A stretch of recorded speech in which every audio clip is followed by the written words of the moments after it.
السلام علیکم ورحمۃ اللہ وبرکاتہ۔ آج ہم سورۃ البقرہ کی آیت نمبر 123 کا لفظی ترجمہ اور تشریح پڑھیں گے انشاءاللہ۔ اور اس میں قیامت والے دن انسان کی بے بسی، عاجزی، اس کا ذکر ہے کہ قیامت والے دن انسان اتنا بے بس ہوگا، اتنا عاجز ہوگا کہ وہ کسی کو کوئی نفع نہیں دے سکے گا، نہ باپ بیٹے کو، نہ بیٹا باپ کو۔ اور قیامت والے دن کی ہولناکی کا تذکرہ ہے کہ وہ اتنا ہولناک دن ہوگا کہ اس میں کسی سے کوئی بدلہ قبول نہیں کیا جائے گا۔ جیسا کہ کہا جاتا ہے کہ اگر کوئی زمین بھر کے سونا فدیے میں دینا چاہے تو وہ سونا بھی اس کا قبول نہیں ہوگا۔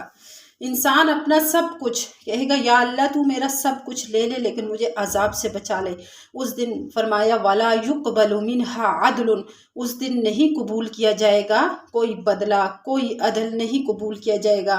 اور نہ اس دن کوئی سفارش کسی کو نفع دے گی۔ وَلَا تَنفَعُهَا شَفَاعَةٌ، اور نہ اس دن کوئی سفارش نفع دے گی۔ جیسے کہ سفارش کی دو قسمیں ہیں، ایک شفاعت کبریٰ ہے اور ایک شفاعت صغریٰ۔ شفاعت کبریٰ تو وہ ہے جو نبی کریم صلی اللہ علیہ وآلہ وسلم سجدے میں گر جائیں گے، اللہ کی حمد و ثنا بیان کریں گے اور پھر اللہ سے یہ حساب کتاب شروع کرنے کی دعا کریں گے، سفارش کریں گے تو ان کی سفارش قبول ہوگی۔ پھر اسی طرح جیسا کہ ہم نے حدیث میں پڑھا ہے کہ سب سے پہلے لوگ جو ہیں تو وہ آدم علیہ السلام کے پاس جائیں گے، پھر حضرت نوح علیہ السلام کے پاس، پھر حضرت ابراہیم علیہ السلام، پھر موسیٰ علیہ السلام اور عیسیٰ علیہ السلام کے پاس جب آئیں گے تو پھر اس کے بعد یہ جو ہے وہ نبی کریم صلی اللہ علیہ وآلہ وسلم کے پاس آئیں گے اور آپ صلی اللہ علیہ وسلم سجدے میں گر جائیں گے اور اللہ کے حضور سفارش کریں گے۔ تو اس قیامت والے دن فرمایا من ذا الذی یشفع عندہ الا بإذنہ، اگر کوئی سفارش کرے گا بھی تو وہ اللہ کے حکم سے کرے گا، اللہ کے حکم کے بغیر کچھ بھی نہیں ہوگا، اور انہیں سفارش جس کو نفع دے گی تو وہ بھی اللہ کے حکم سے۔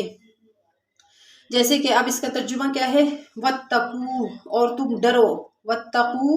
ڈرو تم، یومن، ایسے دن سے، لا تجزی، کہ جس دن نہیں کام آئے گا، نہیں نفع دے گا، نفسن، کوئی نفس، عن نفسن، کسی نفس کو، شیئا، کچھ بھی، یعنی کچھ بھی، ذرا برابر، یہ نہیں کہ بہت بڑے بڑے منافع جو ہیں وہ ایک دوسرے کو نہیں دیں گے، بلکہ ذرا برابر نفع بھی کوئی کسی کو نہیں دے سکے گا، کوئی کسی کے عذاب میں کمی نہیں کر سکے گا، وَلَا يُقْبَلُ، اور نہ ہی قبول کیا جائے گا، مِنْهَا، اس سے، یعنی اس نفس سے، عدل، کوئی بدلہ بھی قبول نہیں کیا جائے گا، وَلَا تَنفَعُهَا، اور نہ ہی نفع دے گی اس کو، شفاعتن، کسی کی سفارش، کسی کی شفاعت، وَلَا هُمْ يُنصَرُونَ، اور نہ ہی ان کی مدد کی جائے گی، نہ لوگوں کی کسی اور طرح سے مدد کی جائے گی،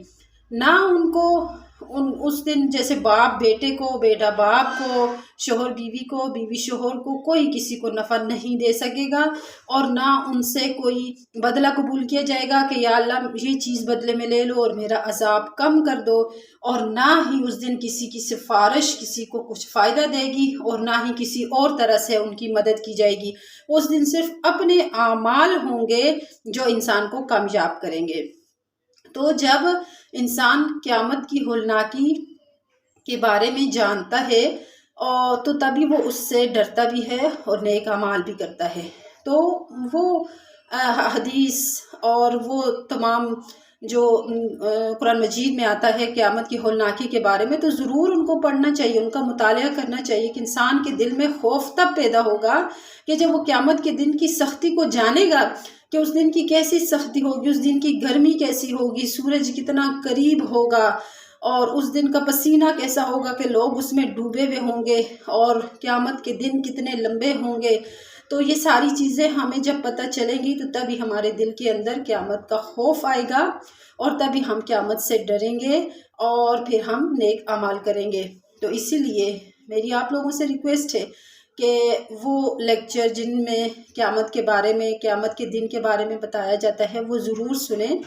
اور ان کتابوں کا بھی آپ ضرور مطالعہ کریں کہ آپ کے دل میں اس سے قیامت کے دن کی ہولناکی کا جو خوف ہے وہ آپ کے دلوں میں آئے گا، تو تب ہی ہم جو ہے تو وہ آگے بڑھیں گے اور اچھے اعمال کریں گے اور ان ہولناکیوں سے بچنے کے اللہ کے ہاں دعا کریں گے۔ تو اللہ تبارک و تعالی ہم سب کو قیامت کے دن کی سختی سے بچائے۔ اللہ تعالیٰ ہمیں ان لوگوں میں شامل فرمائے جن کے اوپر اللہ کے عرش کا سایہ ہوگا۔ آمین ثم آمین۔